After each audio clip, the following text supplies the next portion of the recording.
Welcome to another exciting episode of Deep Dive Dialogues. We are here to have a conversation with Dr. Anamika Bakliwal on understanding ALL, that is acute lymphoblastic leukemia. Dr. Anamika is a practicing hemato-oncologist based in New Delhi. She is originally from Jaipur and currently serving as a consultant and unit head at Action Cancer Hospital, New Delhi. With a vast experience, she has conducted over 500 transplants, including allogenic, autogenic, haploidentical procedures for both adult and pediatric patients. Her contributions extend to numerous publications in various national and international hemato-oncology journals. Her interests are leukemia, lymphoma, multiple myeloma, bone marrow transplant, and benign hematology, covering conditions like thalassemia, sickle cell disease, bone marrow failure syndromes, TTP, ITP, and autoimmune hemolytic anemia. Welcome, Dr. Anamika. Thank you so much for that introduction, ma'am. Yeah.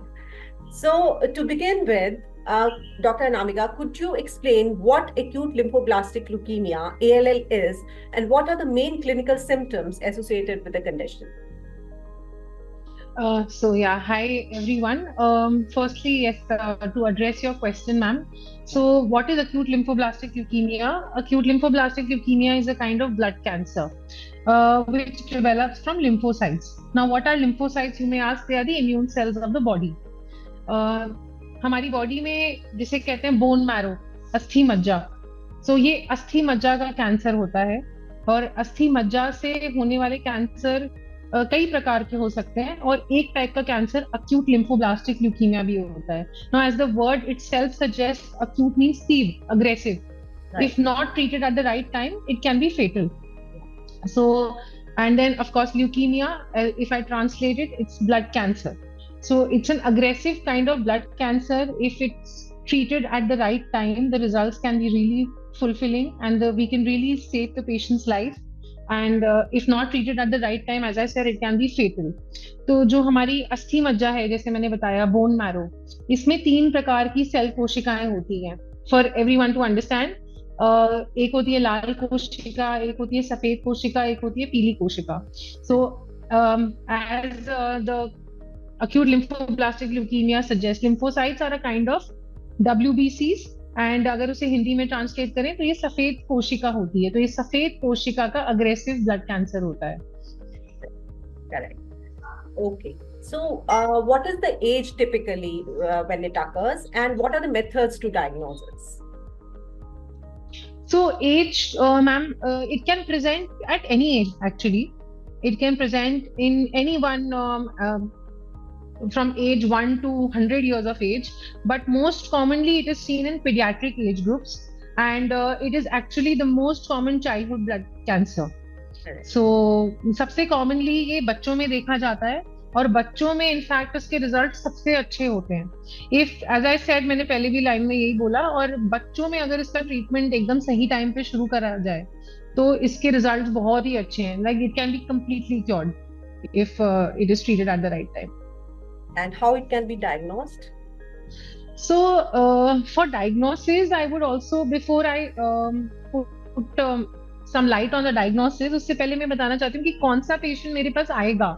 जैसे कौन से patient को मेरे पास आना चाहिए as a haematologist, कौन सोचेगा कि मैं हेमाटोलॉजिस्ट के पास जाऊं. सो ऐसा कोई भी फीवर जो प्रोलॉन्ग टाइम से चल रहा हो, प्रोलॉन्ग टाइम से मतलब लंबे समय से, कोई 1-1.5 महीने से किसी को फीवर आ रहा हो, एंड वो किसी भी नॉर्मल मेडिसिन यानी पैरासिटामोल, एंटीबायोटिक्स से भी कम ना हो रहा हो, ऐसा कोई fever.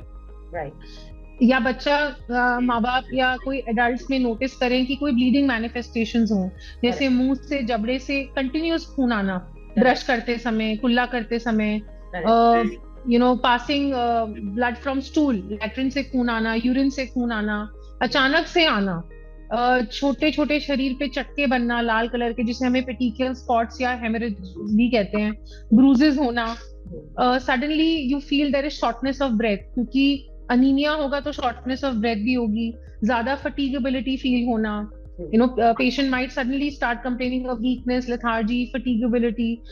They might not feel their usual self, unusual. Could be yellowish discoloration of skin. They might feel that that pallor could appear as yellowish discoloration of skin to them. कि skin बहुत पीली लग रही है. Right. Again because of anemia. Bar bar infection होना, तो ऐसे लोग आते हैं हमारे पास. ये लक्षण है. पहले लक्षण जाननी बहुत जरूरी है. सो अगर ऐसा कोई पेशेंट आता है, यूजुअली बाहर से सीबीसी करा के ही आता है पेशेंट हमारे पास. Right. तो सीबीसी में पिक्चर ज्यादातर ऐसी होगी कि अनीमिया होगा पेशेंट को मोस्टली. डब्ल्यूबीसी काउंट ज्यादातर बहुत हाई होंगे, मतलब कुछ डब्ल्यूबीसी काउंट्स लाखों में भी होंगे, या 50,000 75,000 के around. 70, the WBC count is going to be very high. Right. And sometimes they can present with pancytopenia, यानी WBC, hemoglobin, platelets तीनों reduce होंगे. Sometimes they present with bicytopenia and leukocytosis, where hemoglobin would be really less, platelets would be really less, and there would be hyperleukocytosis or leukocytosis. Like leukocytosis, as I said, WBC counts more than 50,000, 25,000, and hyperleukocytosis where WBC count would be more than 1 lakh.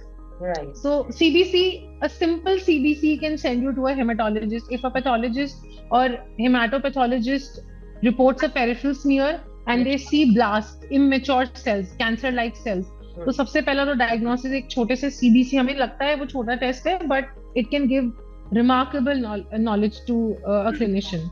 Correct. So CBC is the first and the foremost test with peripheral smear. And then subsequent tests like bone marrow aspiration biopsy, अस्थि मज्जा जिसे मैंने कहा bone marrow, उसका test, जिससे हमें clear होता है कि कौन से टाइप के ब्लड कैंसर के साथ हम डील कर रहे हैं. And then further test like flow cytometry, which will tell us that whether we are dealing with B cell ALL or T cell ALL or any other type of cancer, blood cancer. And then finally, when we perform that bone marrow aspiration biopsy, we send other molecular tests also, like ALL fish panel, ALL cytogenetics, ALL karyotyping, Right. and NGS, next generation sequencing. These tests are nothing but they help us in stratifying कि कितना high risk है patient को, whether it's a high risk type of blood cancer, whether it's a standard risk type of blood cancer, and so far. So yeah, these tests are helpful along with some biochemistry profile. Correct. So as we have got to know that it's a life-threatening condition if not treated, in time. So what are the standard treatment options available for it? Pediatric acute lymphoblastic leukemia ka treatment, we start with a regimen called as DFM 2009. Yeah. It is a fantastic protocol. 2.5 years से 2 years तक का treatment रहता है ये. And it's the word DFM comes, and the origin is from the place where it comes from, Berlin, Frankfurt and Münster. So initially पहले ये 95 protocol use होता था, फिर 2002 प्रोटोकॉल होता था, अब लेटेस्ट प्रोटोकॉल DFM 2009 है, जिसमें permutation combination of drugs use होती हैं, prominently steroids, vincristine, daunorubicin, LS asparaginase, intrathecal methotrexate. This is called as induction. Okay. And then subsequently early intensification, going to consolidation, then going to reinduction, and then maintenance. So as I said, treatment थोड़ा लंबा रहता है, 2 years का, but trust me when I say that 80 to 90% of patients in intermediate risk and standard risk do beautifully, and usually they survive like how normal human, like all of us survive.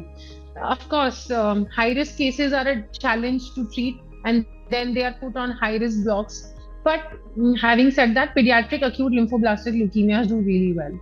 Now coming to adult lymphoblastic leukemias, इनका regimen भी same ही रहता है. Like we use different protocols. I prefer GMOL or Hyper CVAD. These are the names of the protocols. Permutation and combination of similar drugs. Just the way of giving drugs and the method of giving drugs can change. Adult ALL थोड़ी सी tricky रहते हैं क्योंकि complications, और जितना अच्छा pediatric ALLs करते हैं, of course they're not as good as pediatric ALLs, but they are also not no less. 50 to 60% of patients do really, really well, and not all ALL patients require transplant. In fact, pediatric ALL में तो specific indications हैं transplant की, and adult ALLs में भी. So yeah, the adult ALL, as I said, treated on the right time, do really, really well. Right. So how does bone marrow transplant contribute to the management of acute lymphoblastic leukemia? हाँ, so that's an interesting question. Yeah. क्योंकि adult एएलएल्स हों या paediatric एएलएल्स हों, इनमें specific indications हैं transplant के। Mm. जैसे कुछ बीमारियां होती हैं जिन्हें आपको पता है कि अपफ्रंट ट्रांसप्लांट ही करना पड़ेगा, बट पीडियाट्रिक एएलएल में जब तक हमें हाई म्यूटेशन ना हो, like by by which I mean high risk mutation, जैसे मैंने बताया जब हम अस्थि मज्जा का टेस्ट करते हैं, जैसे बोन मैरो एस्पिरेशन बायोप्सी से जब हम मॉलिक्यूलर पैनल भेजते हैं, Mm. तो उसमें कुछ ऐसे मार्कर्स होने चाहिए positive, like for example the most commonest R T like TA21 और फॉर लाइक MLL T922। इसमें से अगर MLL ट्रांसलोकेशन आता है तो MLL translocation T411 is one of the indicators for bone marrow transplant in a ALL patient. Otherwise और markers में इनकी जरूरत नहीं पड़ती अनलेस पेशेंट सब्सिक्वेंट कीमोस के बाद भी रिस्पॉन्ड ना करे।